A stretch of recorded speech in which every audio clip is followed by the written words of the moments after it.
అబ్బో ఇక్కడ కేజీ చీరలు కొంటే అర కేజీ చీరలు ఫ్రీ అంట. మంగళ్య షాపింగ్ మాల్, కేజీల్లో సేల్, టన్నుల్లో ఆనందం.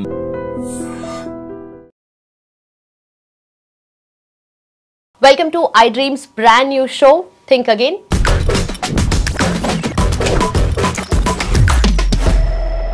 నా పేరు లుంబిని అండ్ ఇవాళ మనతో పాటు ప్రముఖ family counsellor and motivational speaker Rajani Rama గారు ఉన్నారు. ఆవిడతో మాట్లాడదాం. నమస్కారం మ్యామ్, ఎలా ఉన్నారు? చాలా బాగున్నాను. సో ఈ రీసెంట్ టైమ్స్లో ఒక 5-6 ఇయర్స్ నుండి అనుకోవచ్చు, అండ్ ఈ మోడర్న్ ఏజ్లో చూస్తుంటే అవుతున్న పెళ్ళిళ్ళు ఎంత గ్రాండ్గా అవుతున్నాయో, లార్జ్ స్కేల్లో. అసలు మన ఇండియన్ వెడ్డింగ్స్కి అసలు ఖర్చుకైతే అసలు ఎవరు వెనకాడరు, అండ్ అంత గ్రాండ్ స్కేల్లో, లార్జ్ స్కేల్లో అవుతున్నాయి. తీరా చూస్తే అంతే లార్జ్ స్కేల్లో వెడ్డింగ్స్ ఆర్ ఫాలింగ్ అపార్ట్. అంటే చిన్న గొడవకో లేదంటే పెద్ద డిస్టర్బెన్స్కో, రీజన్ ఏదైనా కానీ అమ్మాయి కొన్ని రోజులు పుట్టింటికి వచ్చేస్తే ఒక 3-4 months ఉన్నా వీళ్ళు ఎవరైతే హస్బెండ్ తరఫు వాళ్ళు ఉన్నారో వాళ్ళు పలకరించకపోవటం, వస్తుందిలే అమ్మాయి అనుకోవడం, ఇలాంటి రీజన్స్ ఎక్కువైపోతున్నాయి కదా. End of the day result అనేది డివోర్స్ వరకు వెళ్తుంది. సో దీన్ని ఎలా చూడాలి అండ్ మెయిన్ రీజన్స్ ఎక్కడ ఉన్నాయంటారు? ఈగోస్, పంతాలు, పట్టింపులు. మన మూవీ కూడా వచ్చింది కదా, మొగుడు అనే మూవీ. అది పెళ్ళయి అప్పగింతలై పంపించే దగ్గర అక్కడ అయిపోతుంది. అక్కడే డివోర్స్ అవ్వలేదు, తాళి తెంపి ముఖాన్ని కొట్టి ఇంకా వాళ్ళ అమ్మగారింటికి వెళ్ళిపోతుంది. అంటే ఆ మూవీలో కాబట్టి మనకు వేరే చూపించారు. ఆ అబ్బాయి వెళ్ళడం, అడగడం పదే పదే. సరే, క్లైమాక్స్ కూడా బాగా తీశాడు. అయితే మనకి రియల్ లైఫ్లో అలా ఉండదు. నేనెందుకు తగ్గాలి, వాళ్ళు రావచ్చు కదా, మరి వాళ్ళు రావచ్చు కదా, నేనెందుకు తగ్గాలి అని ఎవరికి వాళ్ళే అనుకుంటున్నారు. అంటే పంతాలు బాగా ఎక్కువైపోతున్నాయి. ఇప్పుడు మేము అడిగినవన్నీ ఇచ్చాం కదా, అన్నీ తీసుకుని మమ్మల్ని ఎందుకు ఇలా అంటున్నారు అని అమ్మాయి గల వాళ్ళు అనుకుంటారు. అంటే ఇచ్చినందువల్ల కాదు, అక్కడ ఇచ్చినంత మాత్రాన ఒక నిర్లక్ష్య భావంతో, ఒక లెక్కలేనితనంతో, ఏ మాట అంటే అట్లా కొంచెం విలువ లేకుండా మాట్లాడటము.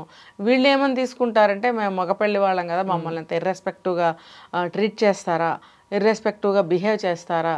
ఇప్పుడు చూడండి, కొన్ని అనుభవాలు మనం చూస్తూ ఉంటాము. పెళ్ళిళ్ళల్లో పట్టించుకోలేదు ఆడపెళ్ళి వాళ్ళు అని చెప్తుంటారు. అవును, రీసెంట్గా కూడా నేను విన్నాను ఎక్కడో. ఏంటి మీ కోడలు బాగుందా, లేకపోతే పెళ్ళి ఎలా జరిగింది అని కొన్ని సందర్భాలు మాట్లాడుకున్నప్పుడు ఏందిలే తాళి కట్టుకున్నాం వచ్చేసామని చెప్తుంటారు. ఏంటంటే వాళ్ళు ఒకరోజు, అంటే తర్వాత ఎప్పుడైనా వెళ్ళినా కూడా ఒకరోజు ఉండండి అనడము, మర్యాద చేయడము, అసలు అట్లాంటివి లేవు, పోయాయి. పోయాయి అనే కంటే వాళ్ళకి తెలీదా, తెలిసే వాళ్ళు అవన్నీ పాటించరు. ఈ లోపల ఏమవుతుందంటే వీళ్ళకి కోపాలు పెరుగుతూ ఉంటాయి, మండుతూ ఉంటుంది ఇద్దరికి. ఇటు వాళ్ళకి మండుతుంది, అటు వాళ్ళకి మండుతుంది. అక్కడే స్టార్ట్ అవుతుంది గొడవ. అండ్ ఆ ఒక్క ప్రాబ్లమ్ లైఫ్ లాంగ్ కొట్లాడుకుంటారు వీళ్ళు.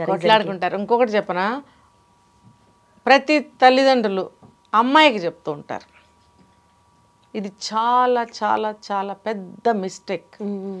పెళ్ళి చేసింది మీరు, ఆ కష్ట నష్టాలు భరించింది మీరు, అరేంజ్మెంట్స్ చేసింది మీరు, అన్నీ కూడా చేయవలసింది, చెప్పవలసింది అన్నీ మీరైనప్పుడు పిల్లని ఎందుకు మీరు మీడియేటర్గా పెడుతున్నారు? పెట్టడం వల్ల అసలు దీనికంటే ముందు అరేంజ్డ్ మ్యారేజ్ అయినా సరే, లేకపోతే లవ్ మ్యారేజ్ అయినా సరే, అమ్మాయి అబ్బాయి వీళ్ళిద్దరి మీద నడుపుతున్నారు బండి మొత్తం. అది చాలా రాంగ్ అంట నేను. ఇటు అబ్బాయి తల్లిదండ్రులు నడుపుతాడు, అమ్మాయి తల్లిదండ్రులు నడుపుతుంది. నడిపినప్పుడు పెద్ద తప్పులు కానీ పెద్ద పెద్ద అపోహలు కానీ అమ్మాయి తరఫు నుంచి జరుగుతున్నాయి. ఓకే, అబ్బాయి అంటే మనస్తత్వాలు ఇక్కడ డిఫరెంట్గా ఉంటాయి, అమ్మాయివి అబ్బాయివి. ఎందుకంటే అది జెండర్ చేంజ్ వల్ల, అదే వేరే వల్ల ఈ అమ్మాయి మనస్తత్వంతో వేరే కొంచెం నేరో మైండ్తోనే ఆలోచిస్తారు. దీన్ని ఒప్పుకోవాల్సిందే. అబ్బాయిలు అంత ఎక్కువగా దేన్ని పట్టించుకోరు, టేక్ ఇట్ ఈజీగా ఉంటుంటారు ఎక్కువగా. దీనివల్ల ఏమవుతుందంటే అబ్బాయి వాళ్ళ తల్లిదండ్రులకి ఇంకో రకంగా కన్వే చేస్తూ ఉంటాడు, అమ్మాయి వాళ్ళకి ఇంకోలా కన్వే చేస్తూ ఉంటుంది. దీనివల్ల ఏమవుతుందంటే అబ్బాయి తల్లిదండ్రులు ఇదేంటి నాన్న ఇలా జరిగింది, ఏంటిరా నాన్న అని ఎవరిని అడిగితే కొంచెం కోపగించుకోవడము, లేకపోతే మీరు అవన్నీ పట్టించుకోవద్దు, ఎలా అయితే అలా అని అంటాడు. ఆ అమ్మాయి అలా అనదు, తిరిగి వచ్చి అబ్బాయితో పోరాటం చేస్తుంది. మా అమ్మ వాళ్ళకి అది తక్కువైపోయింది, ఇది తక్కువైపోయింది, వాళ్ళు ఎవరో ఇలా చూశారంట, వాళ్ళు ఎవరో ఇలా అన్నారంట. కొన్ని అనకపోయినా అన్నామని క్రియేట్ చేసే మనస్తత్వాలు ఇక్కడ ఖచ్చితంగా ఉంటాయి. నేను ఎన్ని చోట్ల చూశానంటే అందరూ కూడా పాపం ఒక గోల పెడుతున్నారు. ఇది నిజంగా మంచి టాపిక్ ఈరోజు నువ్వు తీసుకొచ్చింది. ఇది అర్థమైందా? అబ్బాయి తరఫున తల్లిదండ్రులని నడిపించినా, అమ్మాయి తరఫు వాళ్ళని పెళ్లిలో నడిపించినా ఎఫెక్ట్ అనేది, బ్యాడ్ ఎఫెక్ట్ అనేది అమ్మాయి తరఫు నుంచే వస్తుంది. ఇంకా కొన్ని సందర్భాల్లో కట్నాలు సరిపోలేదని, స్టేజ్ మీద కట్నం మాకు ఇంకా అందజేయలేదని గొడవ పెట్టుకునే సందర్భాలు, ఆ కేసులు వేరే. జనరల్గా మాట్లాడుకుంటే ఇలా జరుగుతున్నాయి చిన్న చిన్న విషయాలకి. నేనేమంటానంటే పెద్దవాళ్ళు ముందు మాట్లాడుకుంటారు, అరేంజ్డ్ మ్యారేజ్ అయినా లవ్ మ్యారేజ్ అయినా మాట్లాడుకున్నప్పుడు అన్నీ ఎందుకు మాట్లాడుకోరు? అమ్మాయిని అబ్బాయిని ఎందుకు కమిట్ చేస్తున్నారు? పిల్లలు వాళ్ళ ఎక్స్పీరియన్స్ ఎంత, వాళ్ళ ఆలోచన విధానం ఎలా ఉంటుంది? వాళ్ళు పెద్దవాళ్ళు అలాగా ఆలోచించగలుగుతారా? చిన్న చైల్డిష్ మెంటాలిటీతోనే వాళ్ళు ఆలోచిస్తారు. ఆలోచించినప్పుడు కోపాలు తాపాలు పంతాలతోనే ఉంటాయి వాళ్ళ యొక్క నిర్ణయాలు ఏదైనా సరే. అటువంటిప్పుడు పిల్లల మీద ఎందుకు పెడుతున్నారు? నువ్వు అడుగు, నువ్వు చెప్పు, నువ్వు చేయించు అని అమ్మాయికి చెప్తారు. ఆ పిల్ల వచ్చి అబ్బాయితో చెప్తుంది, పెళ్ళికి ముందు నుంచే చెప్తూ ఉంటుంది, పెళ్ళి అయిన తర్వాత ఇంకా ఎక్కువ చెప్తూ ఉంటుంది. దాంతో అబ్బాయి ఏంటి, తల్లిదండ్రుల్ని నిందిస్తూ తల్లిదండ్రులతో గొడవ పడుతూ ఉంటాడు. తను మాత్రం తల్లిదండ్రులతో బాగానే ఉంటుంది. ఇక్కడ రిలేషన్ ఎవరిది చెడిపోతుంది? కొడుకు దృష్టిలో తల్లిదండ్రులు పాపం చెడ్డవుతామేమో, బాధపడతాడేమో కొడుకు, అనవసరంగా మా ఫ్యామిలీకి చెడ్డ పేరు వస్తుంది, పోనీలే వాళ్ళు బాగుంటే మాకు చాలు అనుకుంటున్నారు మగపిల్లాడు తల్లిదండ్రులు. ఆడపిల్ల తల్లిదండ్రులు మేము నెగ్గాం కదా, మమ్మల్ని కాలు కింద వేసుకొని తొక్కాం కదా వాళ్ళని, మా కింద లోబడి ఉండాలని ఆడపిల్లల తల్లిదండ్రులు ఆలోచిస్తున్నారు. దీనివల్ల ఏమవుతుందంటే ఎంత ఖర్చు పెట్టినా, మీరు ఎన్ని ఇచ్చినా అవతల వాళ్ళకి మీరు ఆనందాన్ని కలిగించలేరు. మీరు ఎంత ఖర్చు పెట్టినా అది బూడిదలో పోసిన పన్నీరు. ఎవరికి ఖర్చు పెట్టారు? ఆ ఖర్చులు అంటారు, ఈ ఖర్చులు అంటారు, భోజనాలు, మండపాలు, డెకరేషన్లు, ఇవన్నీ మీరు ఎవరికి ఖర్చు పెట్టారు? ఎవరికో బయట వాళ్ళకి ఖర్చు పెట్టారు. అసలు మీ కుటుంబంలో కుటుంబాన్ని కలుపుకుంటున్నప్పుడు వాళ్ళకి మీరు ఎంత మర్యాద చేసుకున్నారు, ఒకరికొకళ్ళు ఎంత గౌరవించుకున్నారు, ఎంత రిలేషన్ని స్ట్రాంగ్ చేసుకున్నారు. రిలేషన్స్ స్ట్రాంగ్ అవ్వాలి అని అంటే ఇలాంటివన్నీ మనం ఎక్కువ చేసుకోవాలి, మీరు ఎక్కువ చేసుకోవాలి. ఇది మానేసి లోకులకి మీరు ఖర్చు పెట్టి అయిన వాళ్ళకి ఆకుల్లో కాని వాళ్ళకి కంచాల్లో అనే ఒక సామెత కూడా ఉంది. ఇలాంటివి చేయడం వల్ల ఈ బంధాలు అనేవి చాలా వీక్గా ఉంటున్నాయి, అతి త్వరలోనే తెగిపోతున్నాయి కూడా ఈ బంధాలు. మీరు చెప్పింది అంటే ఒక పక్కన చూస్తే నిజంగానే ఇవి అవుతూ ఉన్నాయి. కానీ కొందరు ఏం చేస్తారంటే పెళ్లి కొడుకు తరఫు వాళ్ళు వీళ్ళని చిన్న చూపు చూడడము, ప్రతి విషయంలో నిజంగా వాళ్ళు కూడా నారో మైండెడ్ కూడా ఉంటారు కదా కొంతమంది అబ్బాయిలు. సో వాళ్ళు కానీ మీరు అన్నట్టుగా నిజంగానే పెళ్లి కూతురు పెళ్లి కొడుకు ఎవరైతే ఉన్నారో తర్వాత ఫ్యూచర్ వైఫ్ అండ్ హస్బెండ్ అవ్వాల్సిన వాళ్ళు మాట్లాడుకుంటారు, ఆ డిస్కషన్స్ అవుతూ ఉంటాయి. ఇక్కడ వీళ్ళు కన్వే చేయడం, ఇక్కడ వీళ్ళు కన్వే చేయడం, ఏదన్నా మిస్కమ్యూనికేషన్ అవుతూ ఉండొచ్చు డెఫినెట్లీ. ఒక పర్సన్ టు ఒక పర్సన్, ఆ పర్సన్ ఇంకో పర్సన్కి వెళ్ళినప్పుడే మాటలు మారిపోతూ ఉంటాయి. సో ఇది ఫ్యూచర్లో వాళ్ళకి ఎట్లా ఎఫెక్ట్ అవుతుంది ఓవరాల్గా చూస్తే? End of the day divorce వరకు వెళ్తున్నారు కదా, అంత సివియర్గా తీసుకెళ్తున్నాయా? అంటే మగపిల్లల్ని కలవాళ్ళు చిన్న చూపు చూడటం కాదమ్మా, కట్నాలు కానుకలు ఆశలు ఎక్కువ ఉన్నవాళ్ళు వేధింపులు చేస్తున్నారు.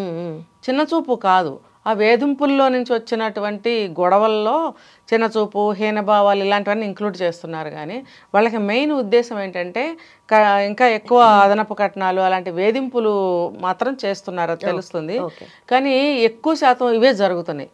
ఏదైనా సరే పెద్దవాళ్ళు మాట్లాడుకున్నట్టయితే బాగుంటుంది, ఏదైనా కలిసి మాట్లాడుకుంటే ఇంకా బాగుంటుంది.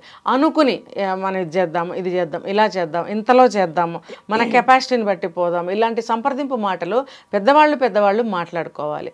ఇప్పుడు ఒకవేళ ఇందాక మనం చెప్పుకున్నట్టు వాళ్ళకి అతి ఆశ ఉంది, ఇంకా మనకి కావాలి ఇంకా కావాలి అని వాళ్ళు మాట్లాడుతున్నట్టయితే కనుక ఈ పెద్దవాళ్ళు ఏం చేయాలంటే కన్విన్స్ చేసుకోవాలి. మేము పెట్టలేమని, కానీ అసలు పెట్టదలుచుకోకపోతే మేము అసలు పెట్టమండి అని కరాఖండిగా మాట్లాడుకున్నట్టయితే కొంతవరకు బాగుంటుంది.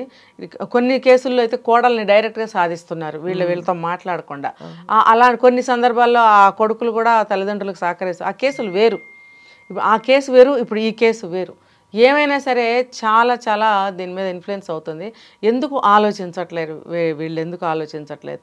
ఒకసారి ఆలోచించండి అని నేను కూడా చెప్తున్నా. 2 జీవితాలు ముడిపెడుతున్నారు మీరు, 2 కుటుంబాలు కలవాలని అనుకుంటారు.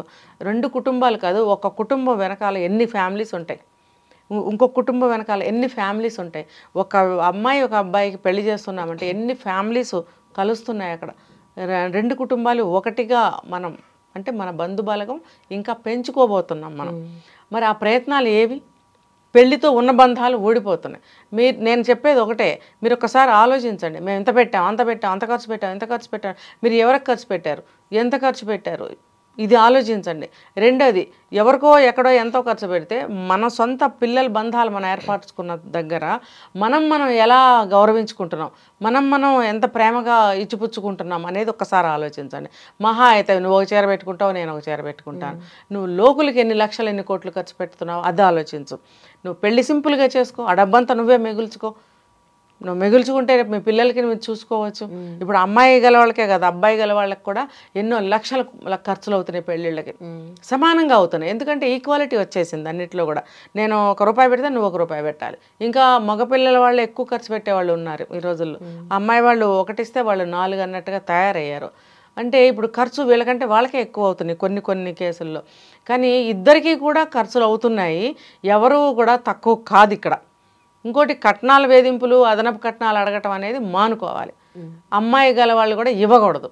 మీరు కట్నాలు కానుకలు ఇవ్వటం మానుకోండి. పిల్లలు మంచిగా ఉండాలి. వాళ్ళకి ఇష్టమైతే కొంచెం మంచిగా పెళ్లి చేయండి గ్రాండ్గా, ఏదన్నా మిగిలితే వాళ్ళకి ఇచ్చుకోండి. అంతేకాని ఈ కట్నాలు మీరు ఇవ్వకండి, మీరు అడగకండి అనే నేను చెప్తున్నాను. వీటి వల్ల మెయిన్ గొడవలు వస్తున్నాయి ఇక్కడ. మేము అంత పెట్టాం, మేము పెట్టలేదా అని వాళ్ళు ఇచ్చేటప్పుడు మీకు అంత పొగరేంటని వీళ్ళు మాట్లాడతారు.